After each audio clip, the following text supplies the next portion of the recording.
Even without doing any activity, you can still manifest what you want if you organize these 4 dimensions in one direction and keep it unwavering in that direction for a certain period of time.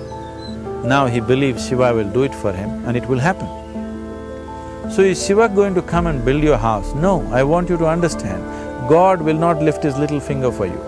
What has not happened till now on this planet can happen tomorrow. Human beings are capable of making it happen tomorrow.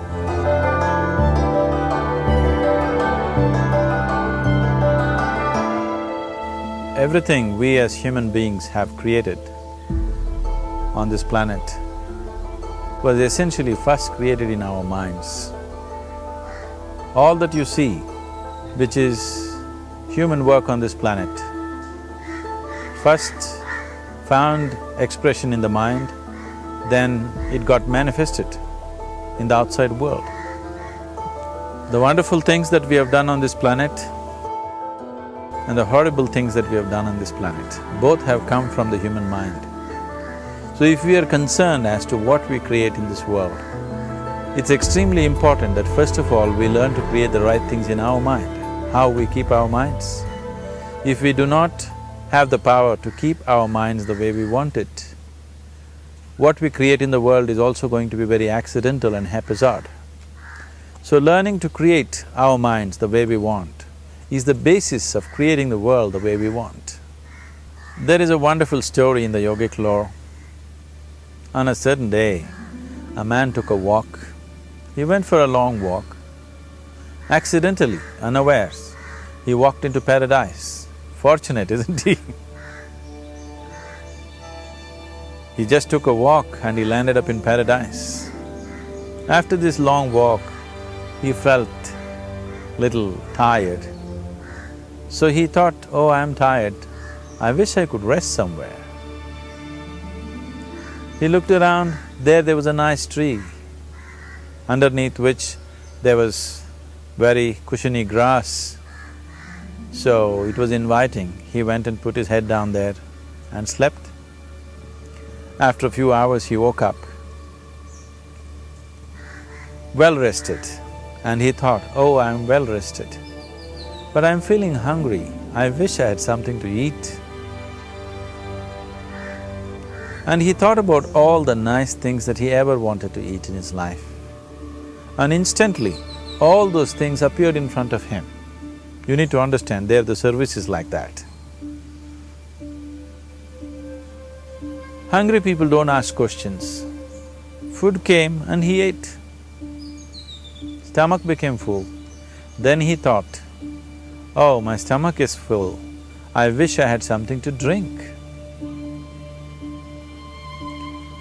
All the nice things that he ever wanted to drink, he thought about it and all of them just appeared in front of him. Drinking people also don't ask questions, so he drank.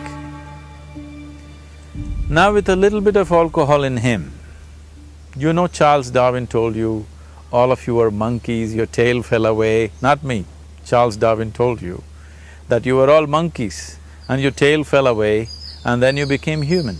Yes, definitely the tail fell away. But the monkey, in yoga, we always refer to an unestablished mind as markata, which means a monkey. Why we are referring to the mind as a monkey is, what are the qualities of a monkey? One thing about a monkey is, it's unnecessary movement. And another thing about the monkey is, if I say you're monkeying somebody, what does it mean? Imitation. Monkey and imitation have become synonymous. So these two essential qualities of a monkey are very much the qualities of an unestablished mind. Unnecessary movement, you don't have to learn it from the monkey, you can teach it to the monkey. And imitation is full-time job of the mind. So when these two qualities are on, a mind is referred to as a monkey. So this monkey became active within him. He just looked around, thought, what the hell is happening here? I asked for food, food came. I asked for drink, drink came. There must be ghosts around here. and ghosts came. Oh, the ghosts have come, they're going to surround me and torture me, he thought. Immediately the ghosts surrounded him and started torturing him. Then he started screaming in pain and said, oh, they're going to kill me, and he died. Just now he said he's a fortunate being. The problem is he was sitting under a kalpavriksha or a wishing tree. He asked for food, food came, he asked for drink, drink came, he asked for ghost, ghost came, he asked for torture, torture came, he asked for death, death happened. Now don't go looking for these kalpavrukshas in the forest. You can barely find a tree these days. A well-established mind, a mind which is in a state of samyukti, is referred to as a kalpavriksha. If you organize your mind to a certain level of organization, it in turn organizes the whole system. Your body, your emotion, your energies, everything gets organized in that direction. Once all these four dimensions of you, your physical body, your mind, your emotion and the fundamental life energies are organized in one direction, once you are like this, anything that you wish happens without even lifting a little finger actually. It would help to assist it with activity, but even without doing any activity, you can still manifest what you want if you organize these four dimensions in one direction and keep it unwavering in that direction for a certain period of time. Right now the problem with your mind is, every moment it is changing its direction. It is like you want to travel somewhere and every 2 steps if you keep changing your direction, the question of you reaching the destination is very remote unless it happens by chance. So, organizing our minds and in turn organizing the whole system and these four basic dimensions of who you are right now in one direction, if you do this, you are a kalpavruksha yourself. Anything that you wish will happen. But right now, if you look at your lives, everything that you have wished for till now, if it happens, you have finished. Everything and everybody that you have desired for, if all of that lands up in your house today, could you live with that? Once we're empowered like this, it's very important that our physical action, emotional action, mental action and energy actions are controlled and properly directed. If it is not so, we become destructive, self-destructive. Right now, that is our problem. The technology, which is supposed to make our life beautiful and easy, has become the source of all the problem that we are destroying the very basis of our life, which is the planet. So what should have been a boon, we are making a curse out of it. What has brought incredible levels of comfort and convenience to us in the last 100 years or so has also become a threat to our life simply because we are not conscious action, we are in a compulsive state of action. So organizing our minds fundamentally means moving from a compulsive state of activity to a conscious state of activity. You might have heard of people for whom they asked for something and beyond all expectations it came true for them. Generally this happens to people who are in faith. Now, let's say you want to build a house. If you start thinking, oh, I want to build a house. To build a house I need 50 lakhs, but I have only 50 rupees in my pocket. Not possible, not possible, not possible. The moment you say not possible, you are also saying I don't want it. So on one level, you're creating a desire that you want something, on another level, you're saying I don't want it. So in this conflict, it may not happen. Someone who has some faith in a god or in a temple or whatever, who is simple-minded, faith works only for those people who are simple-minded. Thinking people, people who are too much thinking, for them it never works. A childlike person who has a simple faith in his god or his temple or whatever, he goes to the temple and says, Shiva, I want a house. I don't know how, you must make it for me. Now in his mind there are no negative thoughts. Will it happen? Will it not happen? Is it possible? Is it not possible? These things are completely removed by this simple act of faith. Now he believes Shiva will do it for him and it will happen. So is Shiva going to come and build your house? No, I want you to understand, God will not lift his little finger for you. What you refer to as God is the source of creation. As a creator, he has done a phenomenal job, there's no question about it. Could you think of a better creation than this? Is it in anybody's imagination to think anything better than what is there right now? So as a creator, he has done his job wonderfully well. But if you want life to happen the way you want it, because right now, the very crux of your happiness and your well-being is this: if at all if you're unhappy, the only and only reason why you're unhappy is life is not happening the way you think it should happen. That's all it is. So if life is not happening the way you think it should happen, you're unhappy. If life happens the way you think it should happen, you are happy. It's as simple as that.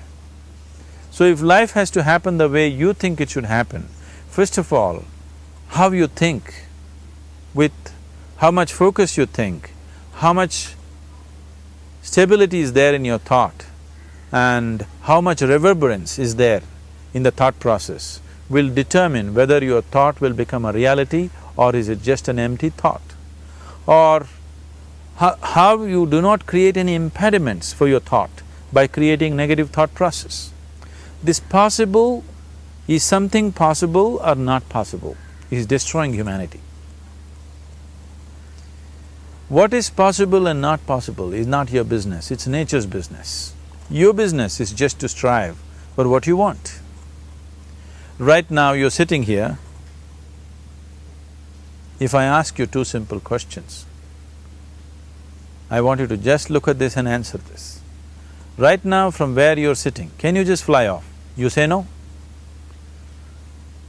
Right now from where you're sitting, can you get up and walk? You'll say yes.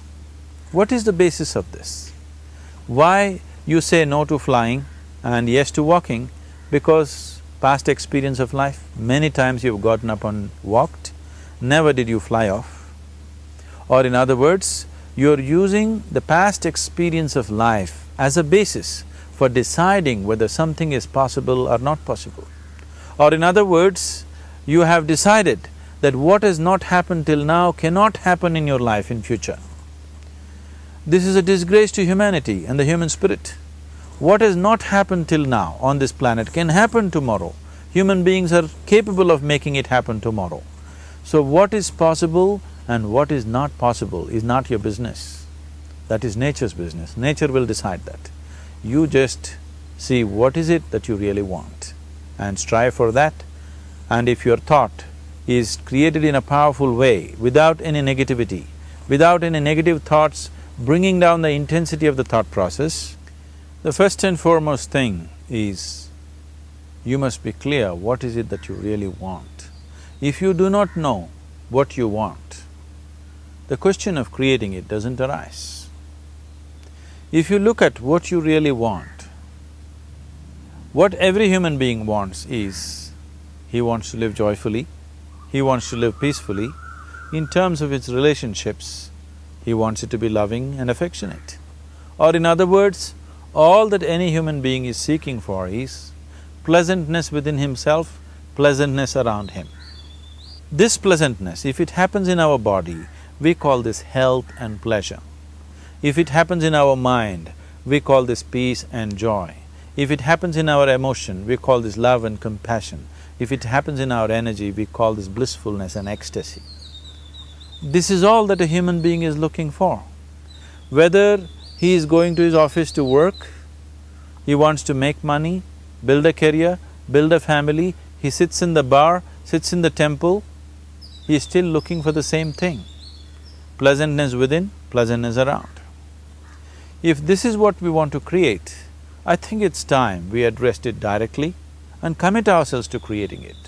So you want to create yourself as a peaceful human being, joyful human being, loving human being, a pleasant human being on all levels.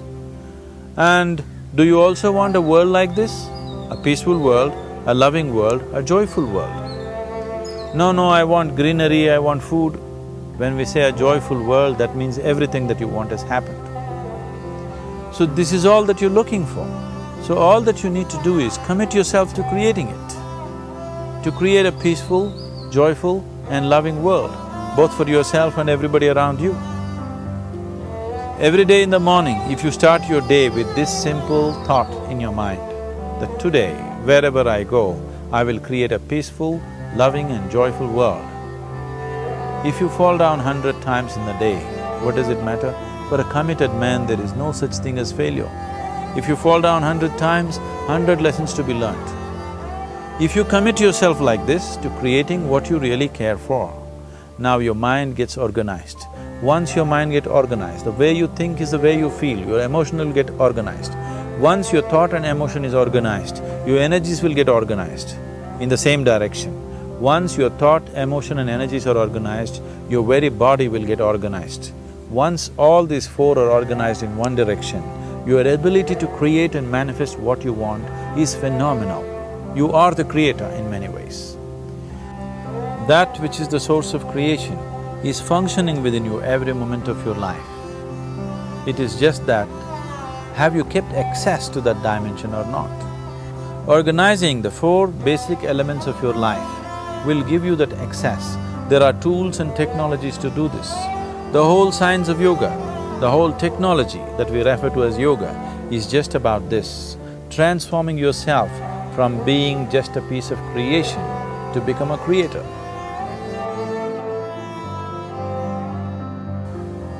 It is my wish and my blessing that every human being in this world should have this access to the source of creation within himself so that he can function here as a creator, not just as a piece of creation.